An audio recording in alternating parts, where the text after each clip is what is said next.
All right, welcome AP World History of Chapter 21.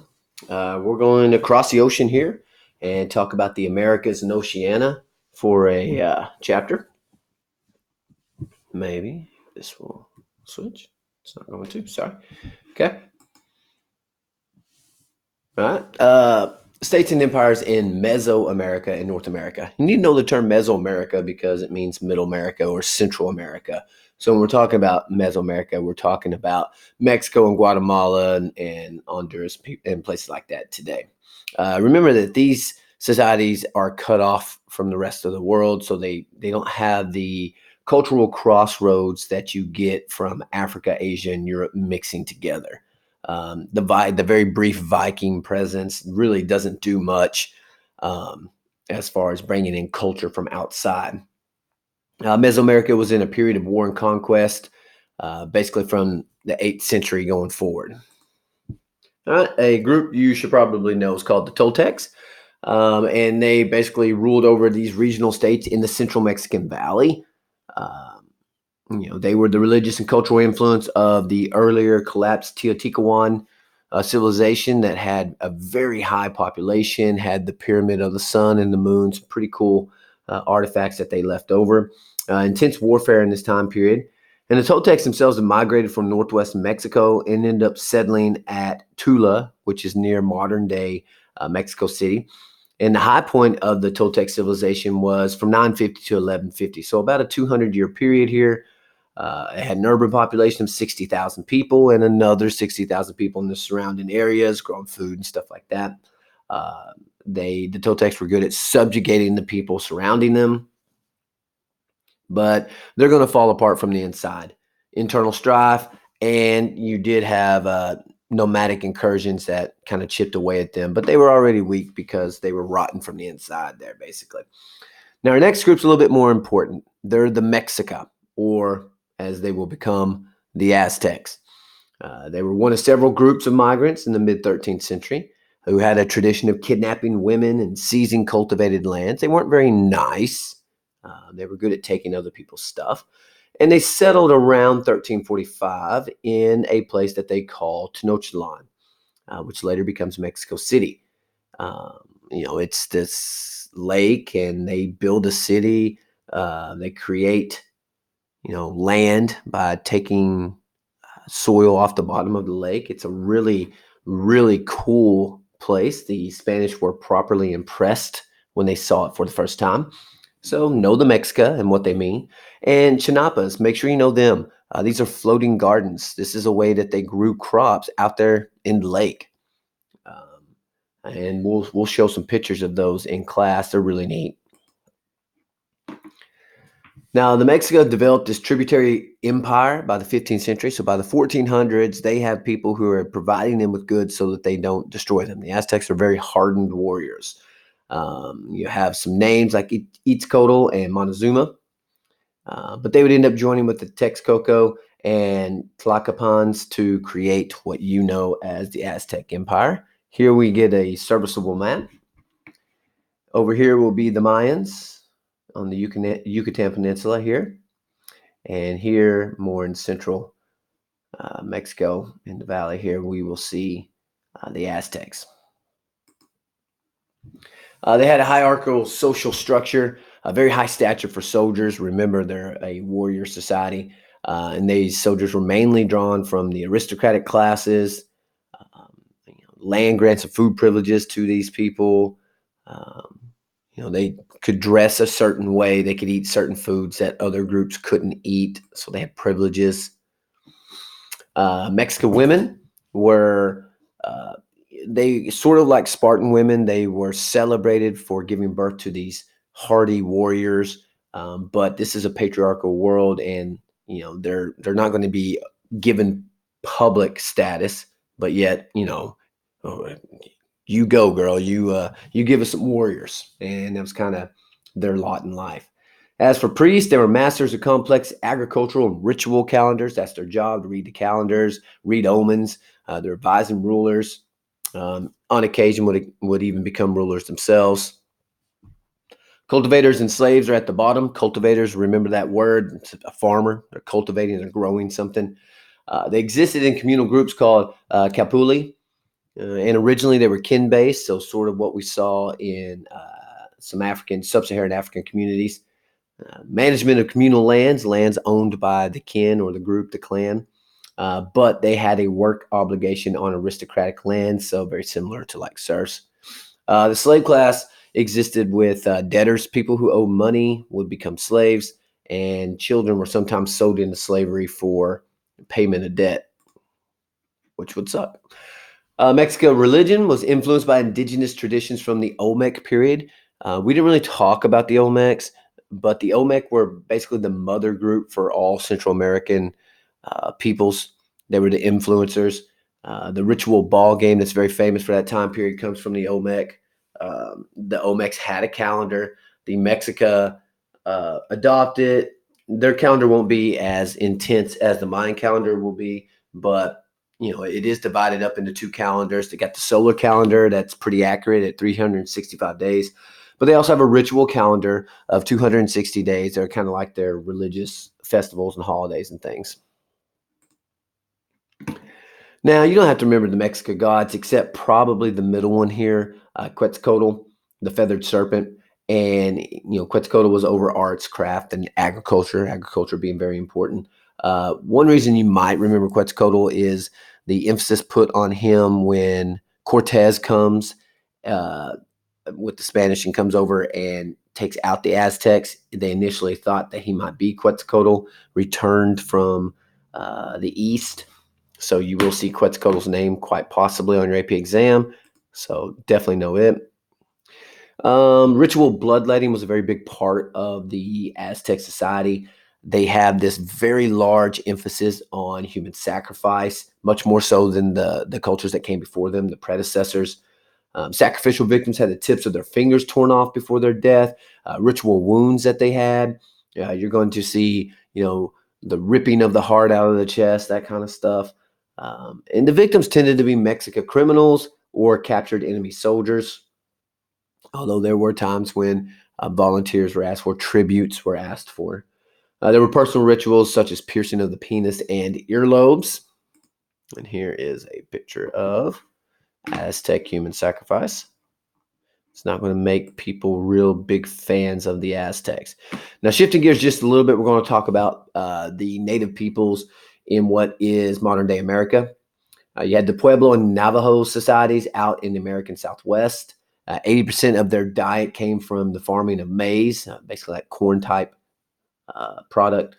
By 700 CE, the construction of permanent stone or adobe dwellings was well underway. And you're probably familiar with the Pueblo buildings carved out of the side of cliffs and stuff. They're pretty neat. In the American Northeastern area, you had the Iroquois peoples who settled communities in woodlands east of the Mississippi.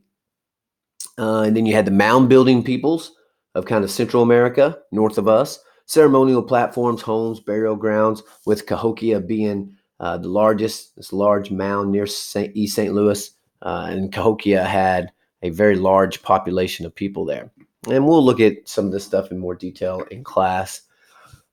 Trade for these areas, they didn't have written language, so there's no written documents that survive. So we have to trace it with archaeological evidence that shows there was pretty widespread trade. River routes were exploited. They're basically the ancient highways. Now, going down to South America and talking about some of the empires there, most importantly, of course, being the Inca. They had no writing before the arrival of the Spanish. They're not like Central America. The Mayans had writing, but the Inca will not. Archaeological evidence reveals that Andean societies existed from the first millennium BCE.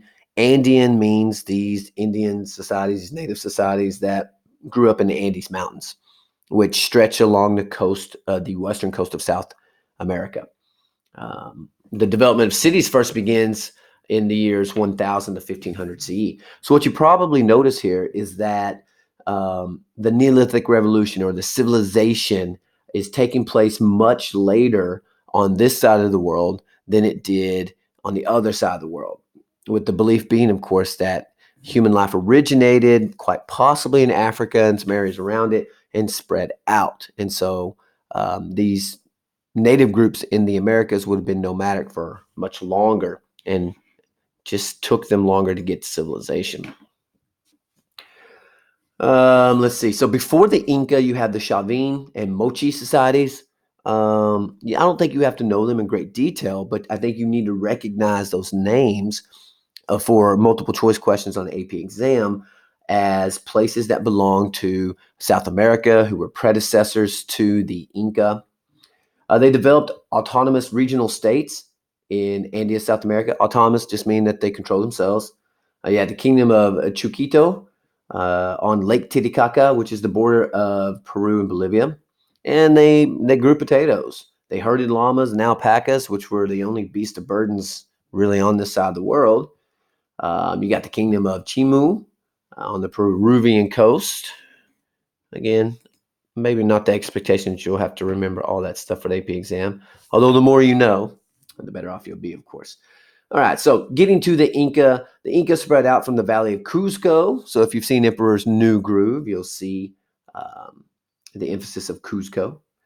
Refers to people who spoke the Quechua language, and they settled around Lake Titicaca in the mid 1200s. One of their biggest rulers was Pachacuti, and he ruled for a very long time. He's kind of their high point. He expanded their territory. It began in modern day Peru, but it would encompass parts of Ecuador, Bolivia, Chile, and Argentina. So it's going to be an enormous empire with a population of 11 million. It's often compared to Rome, as you can see, enormous and stretches for a long time. Basically, you have a large mountain chain, the Andes, that goes all the way down South America right here. So geography being important.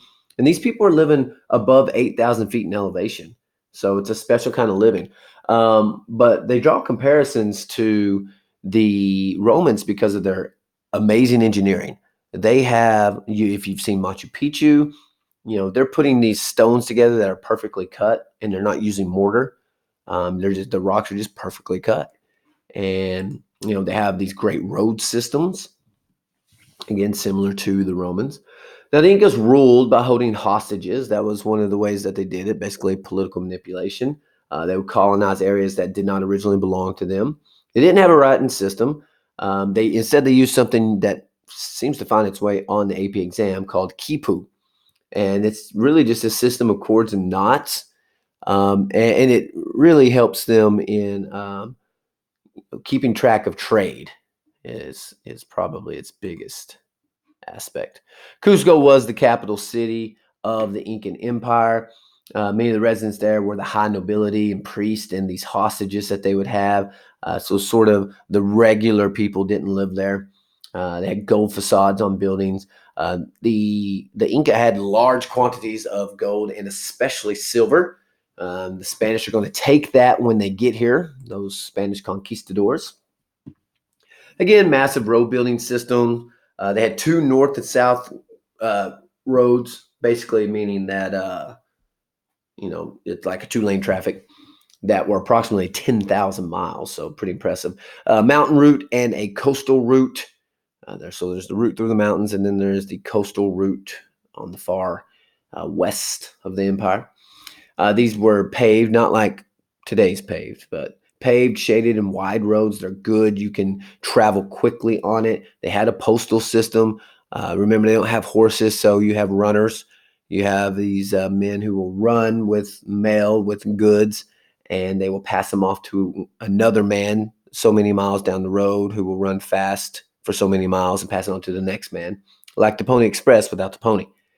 Limited long distance trade, and trade was held by a government monopoly, meaning that there's no free enterprise. You can't just want to be a trader. The government controls all of that. Inca society and religion, social elites dominated by a king that was seen as infallible, meaning he didn't make mistakes. He's claiming his descent from the sun god Inti. They worshipped ancestors, similar to what China did. There are older, we have found mummies older in this part of the world than even in Egypt. So they also partook in mummification. Sacrifices are offered. There's a lot of parades and festive occasions. Aristocrats, as in many areas, received special privileges, earlobe spoils as adornment, wearing them basically. The priestly class was ascetic, simple, and celibate, meaning they did not partake in sex. Peasants organized in community groups called ilu. That's important to know. These community groups take care of each other and held the land communally. Mandatory work details on the land of aristocrats and a lot of public works. This would often be called mita, or your labor tribute. Mita, Mita. Inca religion, as I said, Inti's the sun god. Viracocha is the creator god. They have many other gods, but those are two most important. Temples tended to be pilgrimage sites. Peasant sacrifices were usually animal sacrifices and not humans. And they saw sin as a disruption of divine order. Almost done. All right. Oceania is, it's basically Moana in a lot of ways. You get nomadic foragers of Australia, virtually static culture, meaning that they're isolated. There's not a lot of influx of new ideas. In New Guinea, you had swine herding pigs, root cultivation around 5000 BCE, and small-scale trade of surplus food, some goods, pearly oyster shells, spears, boomerangs, things like that. You don't have, here's an Aborigine with a boomerang. You don't have really the high culture that you'll see in Mesoamerica and South America with the Inca, the Maya, and the Aztecs. Their cultural and religious traditions were loosely tied to the environment around them. Myths and stories about geological features, such as the ocean, of course. So again, think Moana. Rituals to ensure continuing food supply. So here's Australia. Here's these Polynesian areas, Micronesia, Melanesia, all these islands. Once upon a time, tens of thousands of years ago, when the ocean levels were lower, the more of the islands were exposed, and so it was easier to travel overseas in these kayaks that they would use. And then over time, the sea levels rose, and they kind of got cut off to some degree for a while. But you did have the development of Pacific Island societies. There's trade between the island groups that are close enough. Long distance voyaging on an intermittent basis, meaning occasionally. They brought sweet potatoes from South America around 300 CE, so that's a pretty good trip. That's pretty good travel for them. Their voyages were preserved in oral traditions. Think not the opening scene, but early on in Moana when grandmas, telling their stories about Maui and all that stuff. Population growth does occur. There's extensive cultivation. They also have some fishing innovations, these new inventions and new ways of fishing. Fish ponds allow small fish through, but trap larger fish. Population density leads to social strife, economic degradation, and that's a story you should be able to apply to anything. When the population grows too big for resources, you have issues. There was fierce fighting, even some cannibalism around 1500 CE.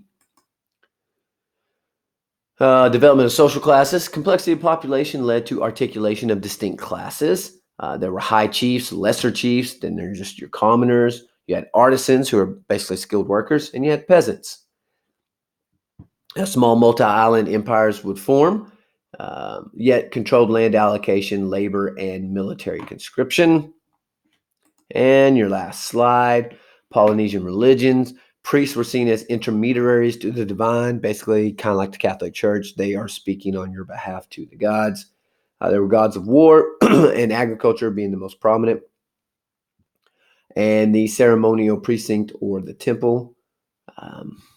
These are, your little bit of Polynesian stuff, your oceanic stuff you need to know. They just don't have the impact on history that some of the other groups that we talk about do. So for them, it's good to see them in kind of a big picture sense. And I think it'll be okay there. Okay. Take some good notes off of this, and I will see you in class.